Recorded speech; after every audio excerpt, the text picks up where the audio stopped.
Alright, chat. We're about to react to the most random deaths ever. So let's see. The first couple of seconds already got me about to laugh. Most avoidable deaths of all time. Philip Quinn, death by a lava lamp explosion. In two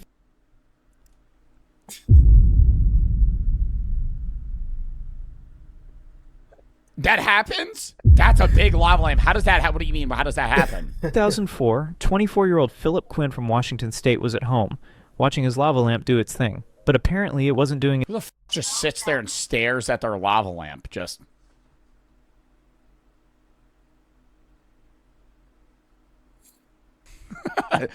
watching it. its thing fast enough for his liking. Instead of waiting patiently, Quinn had an Oh, did he shake it? I've done that before. It fucks everything up. There's like a coil at the bottom I didn't know about, and then when you shake it, it ruins it. idea that no scientist would ever approve of. He put the lava lamp directly on the stove to speed up the process. Physics had other plans. As the liquid inside overheated, He put the lava lamp.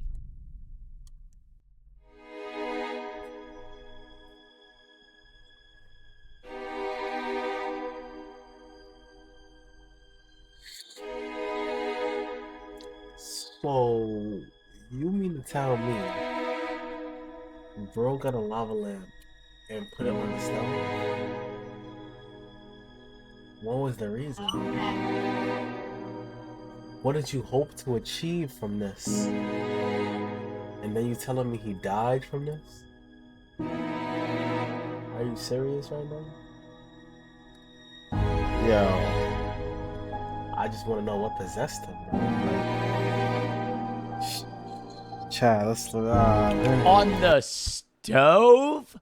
Dude, On a the light bulb stove. heats the lava lamp up. It's not like that hot. It's a pretty hot lava lamp, I will say. It's not like just like a Exactly. random Wasn't lava a lamp light- you get, wasn't at a least for light this bulb one. inside This the one's lava also a lamp? very large lava lamp, but it does get hot, but not like you're cooking eggs on a stove hot. I wonder how it exploded, though. I would have assumed it would just like crack the glass. the pressure built up until the lamp violently exploded. A glass shard shot across the room with enough force to pierce his chest, striking him in the heart. Quinn collapsed and died almost instantly. When police arrived, they found the shattered remains of the lamp, and presumably a cautionary tale about why household items come with warning labels. For the record, lava lamps already have a safety warning that explicitly states, "Do not heat this on a stove." No Bruh. fucking way. No way they have that on there. That's probably because of him.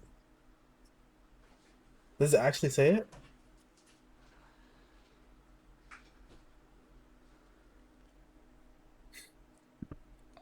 Hold on.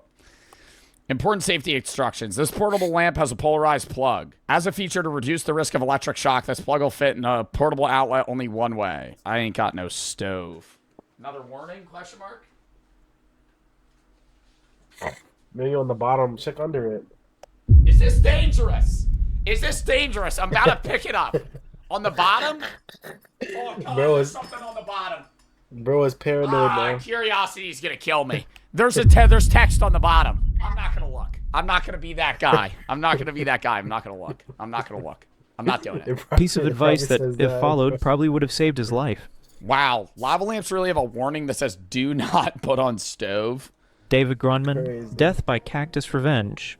On February 4th, Cactus 1982, revenge. 27-year-old David Grunman was out in the Arizona desert, armed with a shotgun and a questionable sense of judgment. He and his roommate had gone shooting, but instead of aiming at targets, David decided to take on Mother Nature herself by blasting away at a massive saguaro cacti. At first, my things gosh. went as expected. He fired at a small cactus, watching it collapse in defeat. Encouraged by his success, Well, how did he die from shooting a cactus? Oh, did it ricochet and kill him? he set his sights on a much larger maybe. 26-foot saguaro and unloaded his shotgun into it. And that's when karma struck back. A massive 4-foot arm of the cactus broke off and fell directly on top of him. The weight of the spiny limb crushed him instantly, ending his cactus shooting career. How much does a cactus weigh? Bro. I thought they were mainly like just water and like fibrous plant matter. Do they weigh as much as like a tree? What the fuck? Nah, for this fucking video, we need that soundtrack that's like dumb ways to die. So many dumb ways to die. Like what? How you permanently. die from a David was cactus, declared bro? dead at the scene. Locals call it cactus karma, a brutal reminder Cactus that desert karma. plants have survived Oh, for it's 26 feet tall. Ooh. thousands of years, and they Mm-mm-mm. don't take kindly to being shot at. This could have been avoided if David had just picked a different hobby, maybe fishing, or Wow, dude. A conscious human died by getting crushed by a cactus. Like, imagine being him.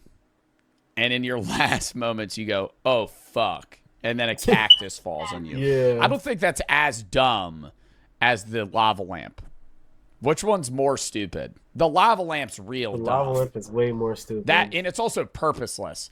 I could see a scenario where I would want to shoot a cactus with a shotgun. Yeah. Maybe that's the boy in me, Probably. but I feel like that would be kind of fun to shoot a cactus with a shotgun. Okay. From far away. Now, would I shoot a 28-foot cactus? Probably not, but I don't know. Hans Steininger. Death by beard entanglement. Hans Steininger was a well-respected mayor in 16th century Yeah, that means he has the best beer ever made, though. If his beard was so long that he stepped on it and died. Austria, known for his wisdom, leadership, and an absolutely massive beard. At 4.5 feet long, it was less of a facial feature and more of an accessory, one that he usually rolled up and tucked into his pocket like a Renaissance-era fashion statement. But one day, during a sudden fire in town, No! Oh, no, his beard probably doesn't catch on fire. He probably, like, falls down the stairs. Steininger forgot to tuck in his beard before running to help. As he hurried down a flight of stairs, he stepped on it, tripped, and fell head first, breaking his neck. Yes, this man was literally taken down by his own beard. If there's any lesson to take from this, it's that at a certain length a beard stops being stylish and starts being a tripwire. Elena Struthers Gardner, impaled by metal straw. Reusable straws are supposed to save the environment, but this one didn't even save a single person. In November 2000, Damn, impaled by metal straw? How would that even happen? They're dull.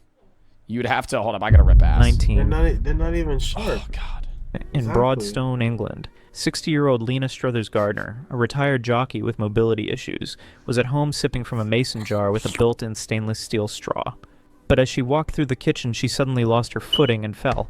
The metal straw, held firmly in place by the lid, did not budge. Instead, it impaled her left eye, driving straight into her brain. Her wife, Sometimes I walk around when I have too many hands full. I'll put the utensils that I'm going to use to eat in my mouth. I don't do it with knives, but I'll do it with forks. And I'll be like quickly walking around a corner and the fork will smack the corner. And I always think to myself, what if I just like fuck up and trip and then the whole fork just goes wonk right through like the back of my head and kills me. Like It's that one efficiency thing though. Your from mouth fucking is SpongeBob. That one clip from SpongeBob where the fork just got stuck right here. He was like, do that. It was making that sound or whatever sound it was basically making. another hand. Sometimes I'll eat with a knife. Nah. God, I gotta stop doing that. Sometimes I'll Straight eat with to a the knife. eye. Like I'll cut things up and stab it with the knife and eat it off the knife. And I've cut my tongue a little bit before. emergency responders rushed her to the hospital, but the injury was too severe, and she passed away the next day. Oh my God, imagine getting a fucking metal Yeti straw just through your eyeball. Ugh. Doctors later noted that if the straw hadn't been held rigidly in place by the lid, it might have moved or bent upon impact. But because it was locked in, it turned into a miniature javelin waiting for an unfortunate victim. This tragedy sparked safety discussions around metal straws, because as it turns out, sharp, movable metal spikes near your face can in fact be dangerous. Who could have seen that coming? Jennifer Strange, overdosing on water. On January 12th, Oh, is this the lady that went on the Why do you radio overdose show? on water? I remember hearing about this story when I was like, yeah, no, I probably had to be 10 years old. So I remember hearing, I mean, this happened when I was 5, but I remember being like 10 and hearing about a lady that went on a radio show and they had the challenge. Wait, let me actually see if this is it. 2007, 28-year-old Jennifer Strange from Sacramento, California, set out to win a Nintendo Wii for her kid. And she had to drink a gallon of water and hold her pee for as long as possible What? for a Wii. I don't even know if I could drink a gallon of water. That's so much liquid. Do you guys think you could drink a gallon of water just in like I think I could drink a gallon of water over an hour, not just chug it, just down a gallon, no problem. You would need to give me at least like 20 minutes. The contest, called Hold Your Wee for a Wee, was simple. Drink as much water as possible without urine. That's so sad, though, that she died trying to win her son a wee. Like, she was That's trying to be a crazy. good mom. Probably didn't have a lot of money. That's so sad, though. Contestants kept chugging water, with the last person standing winning the console. At first, Jennifer laughed along with the hosts, but as she kept drinking, she started to feel lightheaded and nauseous. Eventually, she left, telling coworkers she had a terrible headache and was going home. A few hours later, She never peed? was found dead in her bathroom. By drinking too much water too quickly, Jennifer had diluted the sodium in her blood, causing her brain to swell dangerously. Essentially, her body drowned itself from the inside out, and she didn't even win the wee. After her death, her family sued the radio station, which had ignored warnings from medical professionals about the risks of excessive water consumption. The case ended with a $16 million settlement, Wow. but tragically, no amount of money could undo such an unnecessary... Oh, yeah, having your mom die, dude, that's fucking horrible. General Zod, don't say I mean. Does it help? Yeah, now the kid won't have to work for the rest of his life. I would rather have an alive mom than $16 million. Water is great, Yeah. just don't drink it like it's a competition. Jimmy Heselden, death by Segway Cliff. I don't even think... You can drown. You can drown yourself from the inside if you drink too much water. Like, bro, what? What? Bro, what are you talking about, man? Come on, bro. What? I could hold my pee for... The second I have to pee, I gotta pee, okay? If I start thinking about the fact that I have to pee really bad. I used to have a pee problem when I was younger, and I used to have to sit on a timer for like 20, 30 minutes. And I remember when I had a babysitter, I would tell her I have to pee, and she would have like a stopwatch, and she would make me wait because I'd pee so much. And it was bad. And there was one time I held my pee for so long that I tried to pee, and my bladder was so full I couldn't. And I remember I was at a Dave & Buster's, and I was standing there, and literally in like 10-year-old Joe Bart was going at a urinal, just like, oh, fuck. Like, yeah, it was, I literally, like, I couldn't compress my bladder to piss because it was so full that I was freaking out. Death by Segway Cliff Dive. In 2010, British millionaire Jimmy Heselden, the owner of the Segway company, set out to test a new all-terrain version of his product on his private estate. With plenty of open land to explore, it seemed like the perfect place for a smooth ride, except for one poorly placed cliff. While navigating the terrain, Heselden somehow lost control near the edge, veered off the path, and tragically plunged 42 feet into a river below. Rescue teams arrived, but it was too late. The man who owned the Segway company had been defeated by the very thing he sold. This death could have been avoided by not testing He owned the Segway a company? self-balancing scooter near the edge of a literal cliff, or maybe by installing guardrails or just walking. Dr. Jacqueline Katarik. I have always wanted to use the Segway, though. They seem very fun. Everybody, though, they're... Okay. Don't agree with me. Wear a helmet when you're on a bike or on a Segway or something where you could get hurt. However, my gut reaction whenever I see somebody wearing a helmet on a Segway... Nerd! I'm sorry. It's just immediately... Oh, cringe! Fuck! Ugh. You're wearing a helmet on a Segway. Ugh. But you should, right? Because you really should wear a helmet, because if you do fall, you're probably going to crack your head open. Suffocation in chimney. In August 2010, Segway, Dr. them Jacqueline Segways be going Katarik, slow. a 49-year-old Nerds live long. That's facts. physician from California, made a decision that can only be described as bold, ill-advised, and tragically final. She was in a turbulent relationship with a man named William Moody.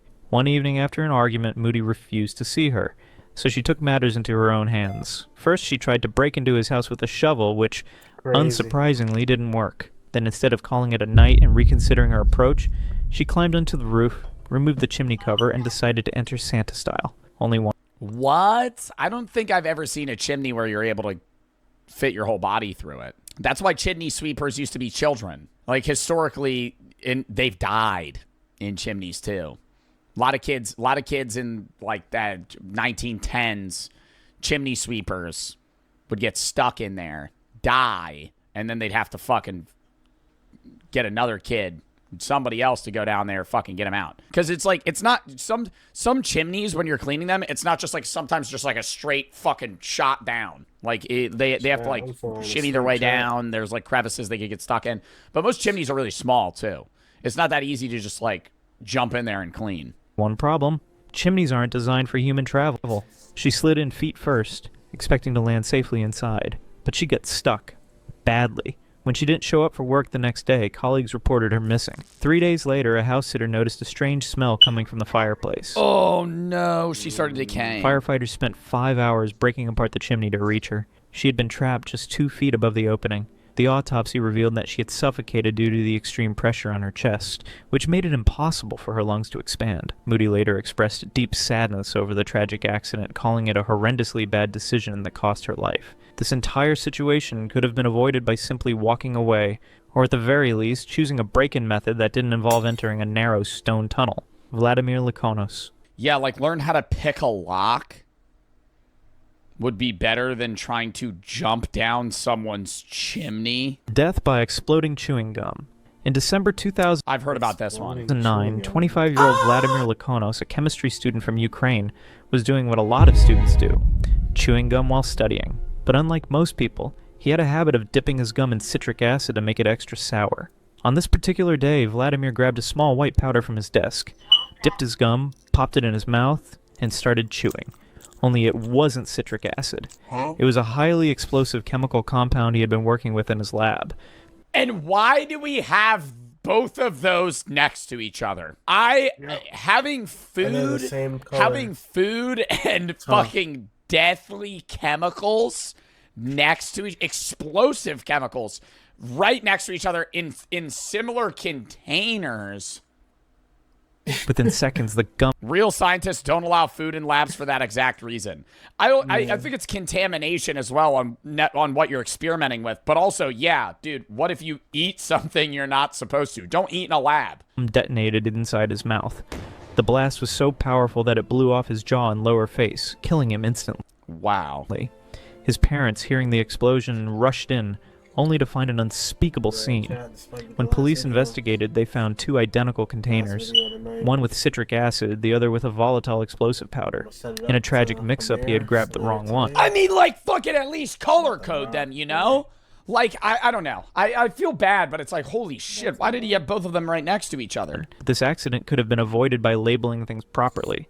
It also served... I wouldn't even say labeling them, just giving you some sort of direction on, like, what's... You don't even need to write down explosive powder. You could just be like blue versus red containers. This is an important lesson. If you're going to eat something, make sure it's actually food.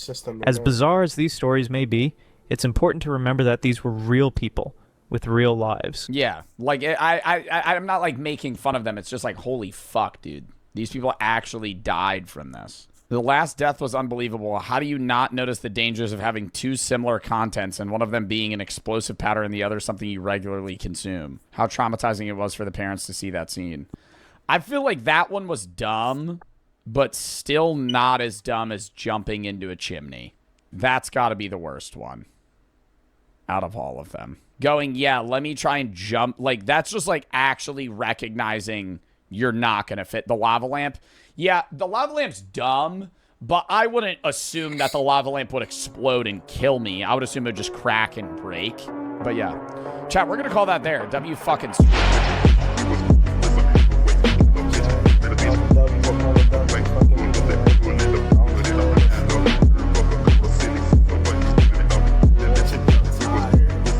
Because the video wasn't good. The video was fire. It's currently 3:02 right now. We about to save this video and then we about to post it up tomorrow. Alright, chat. We about to head it out here.